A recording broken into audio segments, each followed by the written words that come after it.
พิธีเปิดตลาดใหม่บ้านห้วยหอยเมืองนานแขวงหลวงพระบางสนับสนุนโดยฮุงอรุณขนส่งด่วนสาขาห้วยหอย เมืองนานแขวงหลวงพระบาง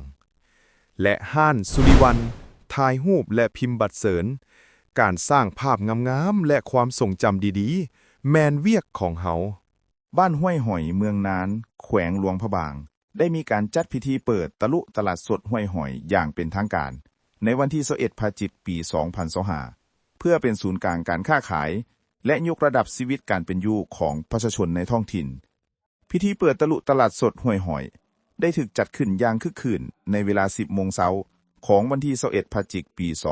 2025 พิธีดังกล่าวได้รับเกียรติเข้าร่วมจากการจัดตั้งขันแขวงการจัดตั้งขันเมืองพร้อมด้วยภาคส่วนที่เกี่ยวข้อง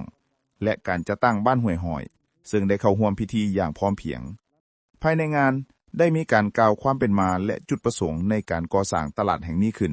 ดังบทสัมภาษณ์เจ้าของตลาดดังต่อไปนี้สวัสดีทุกคนวันนี้เราก็มาอยู่ที่ตลาดเนาะตลาดห้วยหอยซึ่งอันนี้เป็นตลาดเปิดใหม่และตอนนี้เราก็มาอยู่กับเจ้าของตลาดซึ่งเราจะมาสอบถามเพิ่นเนาะว่าการเปิดตลาดนี้จุดเป็นมาเนี่ยได้เนี่ยได้ก็ขอให้แนะนำตัวกันเนาะว่าชื่อหยังเอาสบายดีข้าพเจ้าเองชื่อเฒ่าตะลุเนาะเป็นแนะนำเจ้าของตลาดเจ้าเฮาขอถามได้ว่าจุดเริ่มต้นของการสร้างตั้งตลาดนี้ขึ้นมาแม่นจุดเริ่มต้นมันมีความเป็นมาเนี่ยได้เด้จุดเริ่มต้นแม่นแบบว่า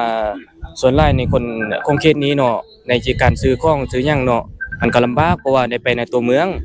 ซึ่งเฮาได้มาสังเกตเบิ่งแล้วโดยรวมแล้วเศรษฐกิจแถวนี้มันค่อนข้างดีเพราะว่ามันมีโรงงานมีแปลว่าคนอาศัยมาอยู่หลายนะแล้วอีกอย่างมันก็มีสวนกล้วยมีส่วนอย่างไม่อย่างแล้วก็ว่ากันไปอะไรนี่ถือว่าเศรษฐกิจถือว่าโอเคเขาก็เลย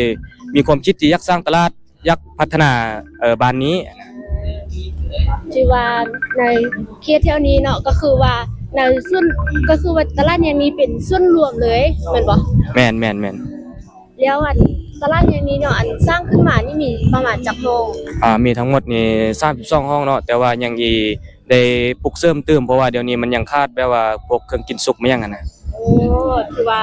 ใหญ่พอสมควรเลยเนาะตลาดแห่งนี้แล้วเรื่องราคาการเช่าได้เป็นจังได๋ราคาการเช่าเนาะปีนี้นี่เฮาคิดไล่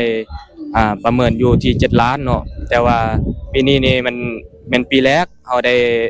ลด5แสนเป็นพิเศษเนาะเหลือ6ล้าน5อันนี้เป็นต่อปีบ่แม่นเป็นต่อปีก็ถือว่าราคานี้สมเหตุสมผลแล้วก็บ่ได้แพงหลายเพราะว่าอันนี้สามารถพ่อแม่ประชาชนทั่วไปสามารถเข้ามาพักเสาได้เนาะแล้วก็มาขายสินค้าเพราะว่าตลาดแห่งนี้ก็ถือว่าเป็นจุดเริ่มต้นของบ้านเลยเพราะว่า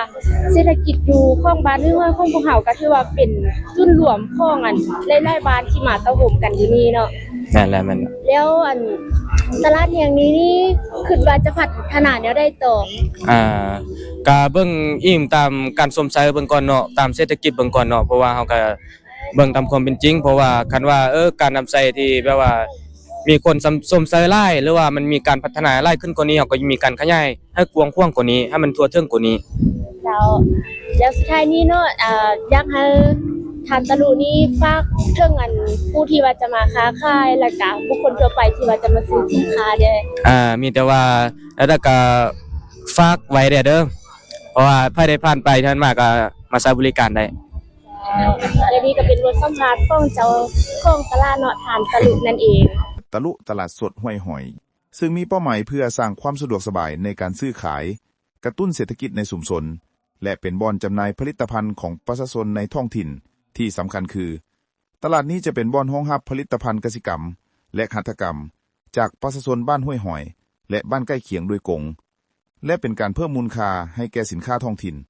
การมีโครงสร้างพื้นฐานด้านการค้าที่มั่นคงจะช่วยสร้างเวียกเฮ็ดงานทำและรับประกันการมีรายได้ที่มั่นคงให้แก่ประชาชนในท้องถิ่นนี่เป็นการยกระดับชีวิตการเป็นอยู่ในโอกาสนี้บรรดาการจัดตั้งขันเมืองและขันแขวงก็ได้ให้เกียรติขึ้นกล่าวคำเห็นและคำแนะนำอันสำคัญต่างๆโดยเน้นหนักให้ตลาดแห่งนี้เป็นศูนย์การค้าที่สำคัญคือ 1. สะอาดและสวยงามต้องรักษาสภาพแวดล้อมให้ถูกสุขอนามัยตลอดเวลา 2. มีระเบียบเรียบร้อยจัดสรรพื้นที่ขายให้เป็นหมวดหมู่เพื่อความสะดวกของทางผู้ซื้อและผู้ขาย 3. บริการดีเป็นตลาดตัวแบบในการพัฒนาเศรษฐกิจสังคมของบ้านตลาดใหม่ตลาดสดห้วยหอย ถือเป็นอีกหนึ่งโครงการพัฒนาที่สำคัญ ซึ่งคาดว่าจะช่วยยกระดับชีวิตการเป็นอยู่ และสร้างรายได้ให้แก่ประชาชนบ้านห้วยหอยได้ดีขึ้น